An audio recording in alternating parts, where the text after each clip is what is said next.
Well, good morning. Thank you very much for joining me on this video. Received a call from an agent the other day who was working on an offer on a listing that he had, and the offer had a particular clause that he wanted to talk to me about. He was concerned about. I'm going to take a minute. I'm going to read you the clause in question.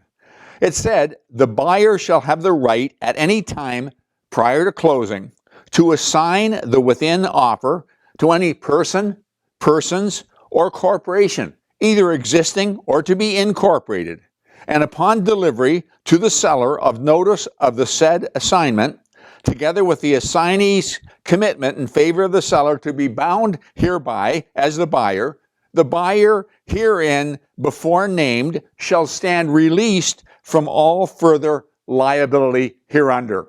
A few too many heres and wherefores and whatnot, but you get the gist of it. And we want to talk on, and we've talked about it before. We want to talk a little bit about assignment. Of course, that's nothing new. Offers can be assigned. And certainly in the last 3 or 4 years, with the unprecedented run-up of prices and values in property, it's become more and more prevalent for people to assign an agreement of purchase and sale. In fact, the Ontario Real Estate Association has a Form 145 called Assignment of Agreement and Purchase and Sale. And it's specifically designed, it's specifically designed to be able to assign an agreement of purchase and sale to another party rather than the one who signed the offer originally. There's a number of ways that you can do an assignment. You can do it using a 145 as an example. You can put in the agreement of purchase and sale under the offer the buyer's name in trust. You can put the buyer's name or assignee. You can put the buyer or assignee, or you can say the buyer in trust for a corporation to be formed. Or you can do what we looked at here. You can put a specific clause in the body of the offer that says it's going to be assigned. It can be assigned to a person, persons, or a company, and that company can be existing or one that can be formed. And then the clause can go on to say who stands liable.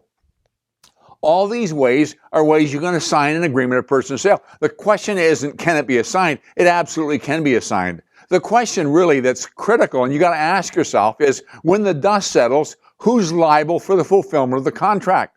Is it the person who signed on the dotted line as buyer, or is it the person who has had the agreement of purchase and sale assigned to them and accepted that assignment?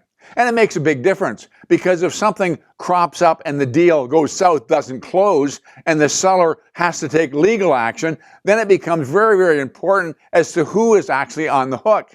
And there's some dangers here. And you as the agent need to ask some questions, do your homework.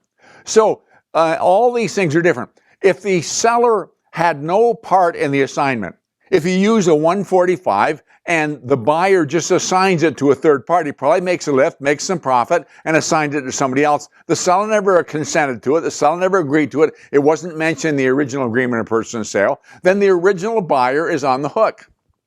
If, on the other hand, it says in the agreement of purchase and sale, John Doe or assignee, then the seller's been given notice and agreed by accepting the offer that it can be assigned, and usually that removes the liability of the buyer. If it's so-and-so in trust, then the buyer is liable, but if it's in trust for a company to be formed, you've given the seller notice that it's going into the name of a company or a numbered company that has no assets. You've given him fair notice, he's accepted it, and so the liability shifts to the person that's going to be accepting that assignment. And we need to make sure we're clear on this. We need to make sure that the seller's clear on this. Too often it's happened, especially when there's a change in the market and all of a sudden somebody wants to walk away from the deal. If the agreement of purchase and sale says or assignee and it's assigned to a numbered company and that numbered company is a shell company, the seller's left with no recourse. He can sue the numbered company and he can get a judgment, but if the numbered company has no assets, the seller's going to end up with nothing that he can actually come back on and fall back on. So you need to be very, very careful. Now, you can do an assignment clause like we looked at, and there's two ways of handling an assignment clause. You can either say, look, we're going to assign it, and I don't care whether you assign it to a person, persons, or a company now or to be formed, and you can say, however, the original signator shall remain personally liable for the fulfillment of the contract, Or, as in the case with this clause, you can say upon signing and upon the assign or agreeing, the original named buyer shall be removed from any liability. And it makes a huge difference, and you need to be careful. So what you want to find out, if you're representing the seller in this, you want to find out the original buyer, what kind of assets does he have, what kind of economic strength does he bring to the table, or is he basically a shell company to start with? You need to know that. If it's going to be assigned, you need to know who it's being assigned to and what kind of strength they have. And you need to contemplate this going in. The other thing you need to consider is how large is the deposit. Now, in the case of this particular, I led up with this particular clause and example, the agent who spoke to me, I asked him about these questions, and it turned out the deposit was $250,000, so I wasn't that concerned. It was being assigned perhaps to a shell company, but with $250,000 on the line already being held in trust, we felt that the seller was adequately protected.